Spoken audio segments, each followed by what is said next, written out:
नागरिकखबर.com मा लेखिएको न्युज छ र यो 2077 साल श्रावण 12 गते सोमबार दिएको छ यसमा। र यहाँ टाइटलमा दिएको छ नेपालको सन्दर्भमा डाइरेक्ट सेलिङ व्यापार यथार्थ र जिम्मेवारी भनिएको छ। यो टपिकमा यहाँ बिजनेसको मोडुलको बारेमा दिएको छ जहाँ तपाईले हेर्न सक्नुहुन्छ।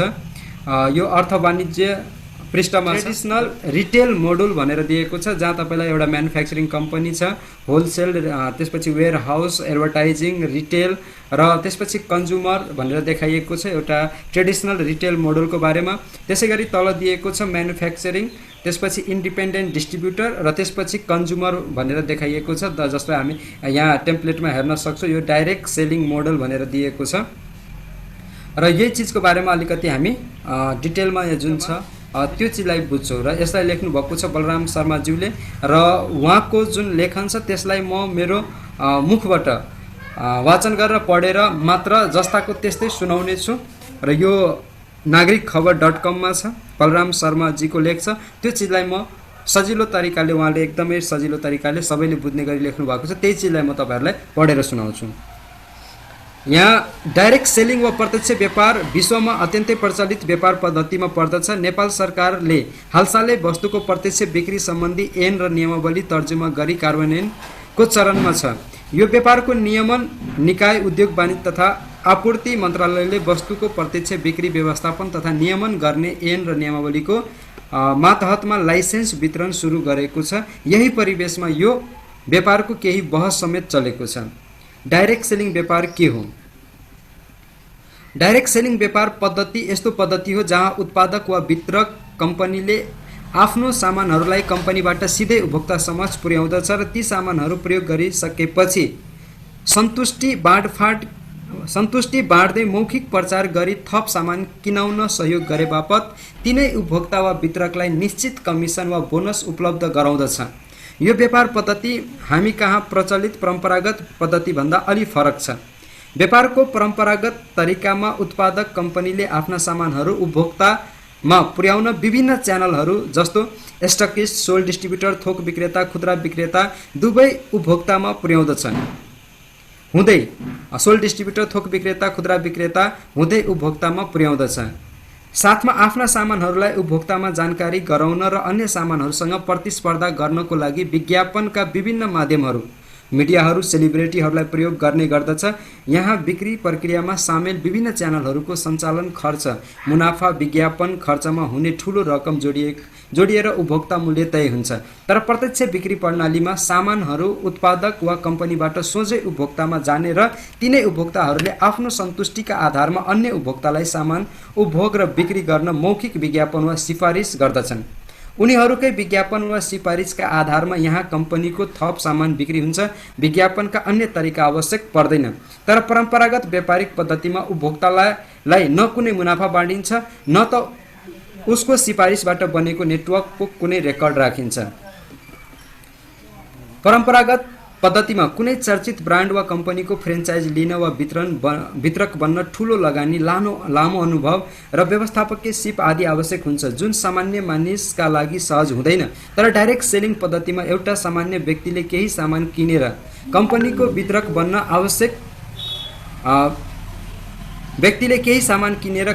वितरक बन्न व्यापार गर्न र आर्थिक उन्नति गर्न सक्दछ। त्यसैले युरोप, अमेरिकाका केही लेखक तथा अर्थविदहरूले डाइरेक्ट सेलिङ व्यापारलाई पुँजीवाद भित्रको समाजवादको रूपमा समेत व्याख्या गरेको पाइन्छ।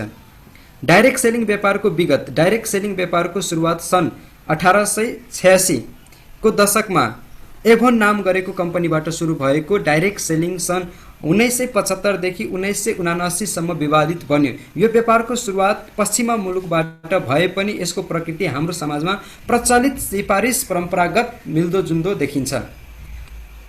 यो व्यापारको सुरुवात पश्चिमा मुलुकबाट भए पनि यसको प्रकृति हाम्रो समाजमा प्रचलित सिफारिस परम्परासँग मिल्दोजुल्दो देखिन्छ।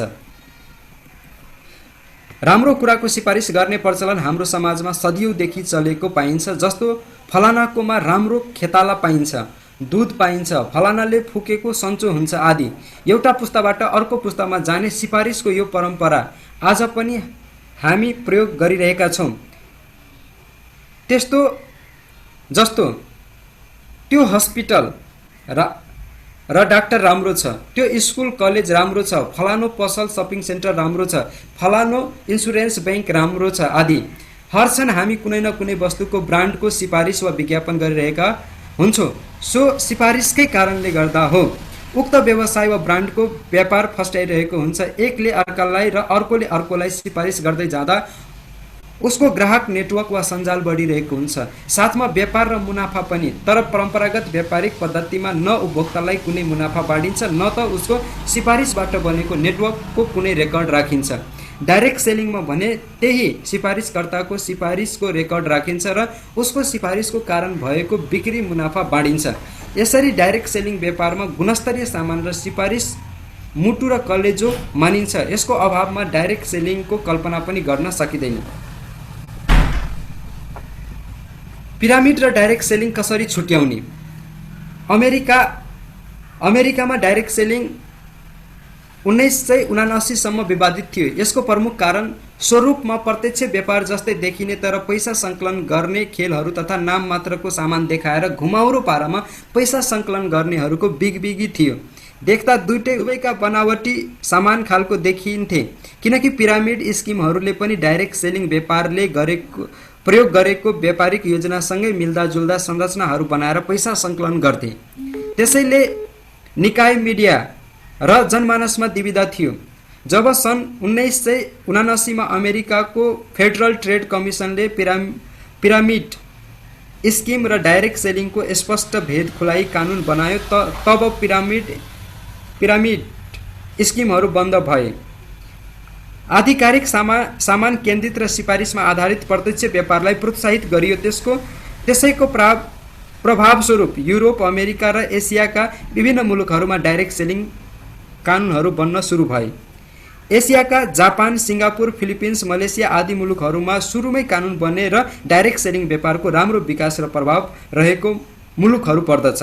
चीनमा सन् 2005 मा यो व्यापारको कानुन बन्यो र व्यवस्थित बन्यो भने भारतमा सन् 2016 मा निर्देशिका बन्यो। यसरी विश्वमा आज लगभग 170 भन्दा बढी मुलुकहरूमा प्रत्यक्ष व्यापार सम्बन्धी अभ्यास भएको पाइन्छ र विश्वव्यापी उद्योगको रूपमा मान्यता पाएको देखिन्छ।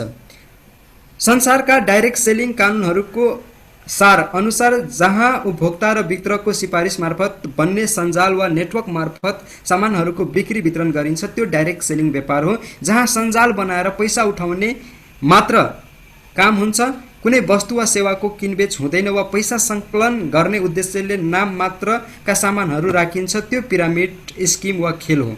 तसर्थ सिफारिसका कारणले बन्ने केही संरचना, नेटवर्क, मल्टिलेभल र बोनस योजनाहरूका स्वरूपले होइन, कम्पनीहरूका व्यवहारका आधारमा उनीहरूलाई पिरामिड स्किम वा डाइरेक्ट सेलिङ भनेर छुट्याइन्छ।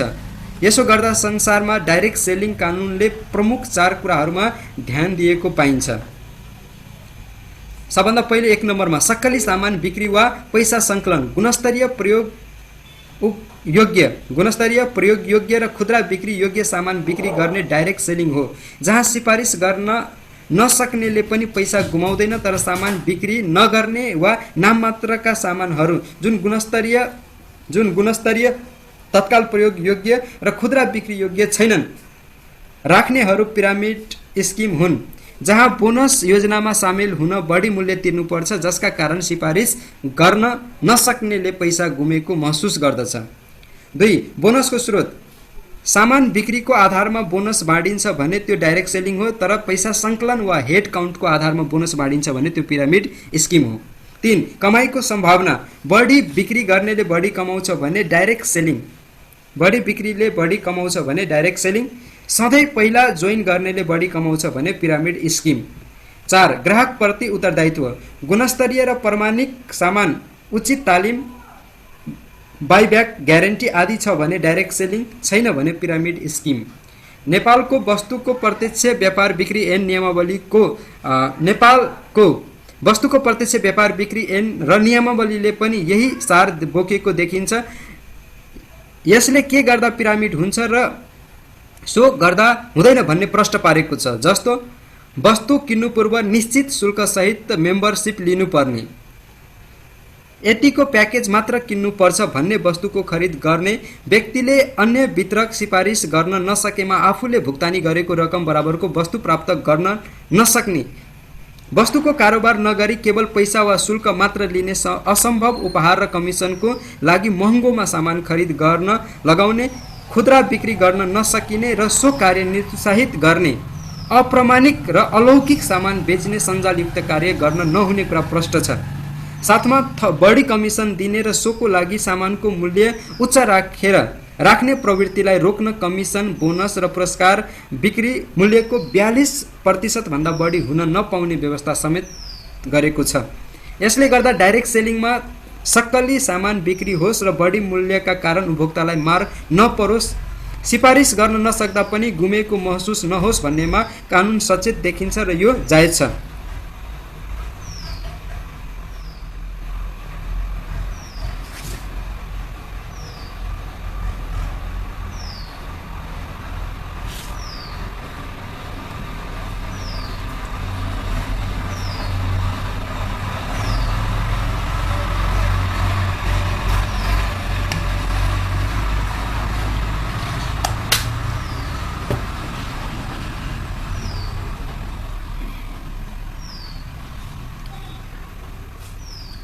साथमा डाइरेक्ट सेलिङको मुटु र कलेजो गुणस्तरीय सामान र तिनको प्रयोग पछिको सिफारिस मार्फत हुने थप बिक्री र वितरक सिफारिस गर्ने कुरालाई ऐनले प्रष्ट स्वीकार गरेको देखिन्छ। जस्तो ऐनको परिच्छेद 2 को 11 को खण्ड ग मा पिरामिडको व्याख्या गर्दै वस्तुको खरिद गर्ने व्यक्तिले आफू मार्फत अर्को विक्रेता वा वितरक सिफारिस गर्न नसकेमा आफूले भुक्तानी गरे बराबरको सामान प्राप्त गर्न नसक्ने सञ्जालयुक्त कार्य गर्नु हुँदैन भनिनुले स्पष्ट पार्छ कि प्रत्यक्ष व्यापारमा पनि सिफारिस हुन्छ, तर यहाँ सिफारिस गर्न नसक्नेले आफूले भुक्तानी गरे बराबरको सामान प्राप्त गर्छ वा उसले गुमाउनु पर्दैन, बराबरको सामान प्राप्त गर्छ वा उसले गुमाउनु पर्दैन। यहाँ सिफारिसका कारण बिक्री भए पनि हर उपभोक्ता वितरकले सोझै कम्पनीबाट खरिद गर्दछ। हरेक वितरकले प्रत्यक्ष बिक्री कम्पनीसँग करार गरेको हुन्छन् र यहाँ बहु-च्यानल बिक्री हुँदैन। त्यसैले सोही खण्डको घ मा लेखिएको पिरामिड ठहरिने अर्को बुदाले वस्तुको कारोबार नगरी केवल विक्रेता वितरक बनाई शुल्क मात्र लिने सञ्चालयुक्त कार्य गर्न नहुने स्पष्ट पारेको छ। यसले के पनि बुझिन्छ भने प्रत्यक्ष व्यापारमा पनि सिफारिसको कारणले केही संरचना, सञ्जाल वा नेटवर्क बन्छ, तर त्यो नेटवर्कले पैसा सङ्कलन होइन, सामान बिक्री गर्दछ। त्यस्तो त कुनै उपभोक्ताले गरेको सिफारिसका कारणले कुनै व्यवसाय वा ब्रान्डको नेटवर्क बढिरहेको त हामी सबैले देखेकै छौँ। माथि चर्चा पनि गरियो, त्यो नेटवर्कको कारण हुने बिक्रीका कारण केवल व्यापारीलाई मात्र मुनाफा हुन्थ्यो भने प्रत्यक्ष व्यापारमा उपभोक्ता वा वितरकलाई पनि मुनाफा बाँडिन्छ।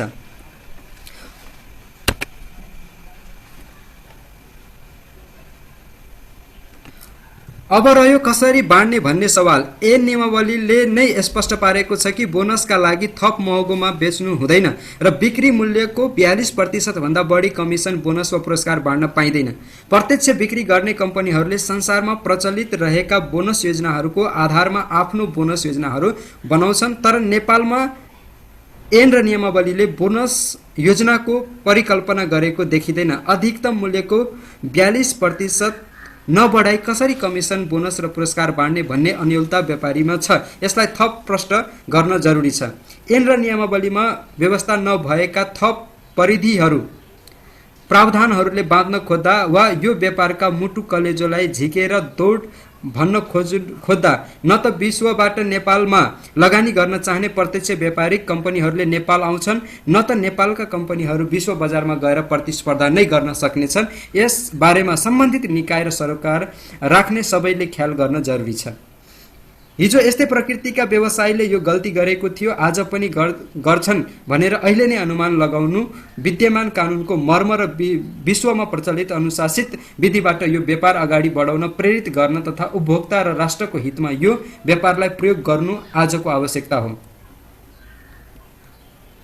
हिजोकाले केही कमी कमजोरी गरे होलान्, त्यही भएर त सर्वोच्च अदालतले कानुन बनाउन सरकारलाई आदेश दियो। त्यही अनुसार ऐन तथा नियमावली बनेको हो। अर्कोतिर विश्वव्यापी रूपमा स्थापित भएको प्रत्यक्ष व्यापारलाई आधिकारिक, पारदर्शी, अनुशासित र विद्यमान ऐन र नियमावलीको परिधिमा रहेर अगाडि बढाउनु हरेक व्यवसायीको पनि दायित्व हो। व्यवसायी, सम्बन्धित निकाय, नागरिक समाज, मिडिया सबैको सकारात्मक पहलले मात्र यो व्यापारलाई सही रूपमा स्थापित गर्न सकिन्छ।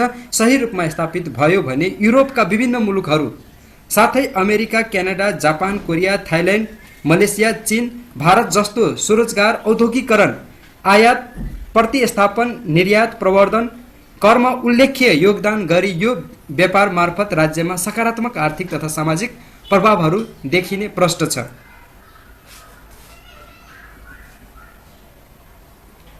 हस्, thank you. Wish you wealth. Thank you.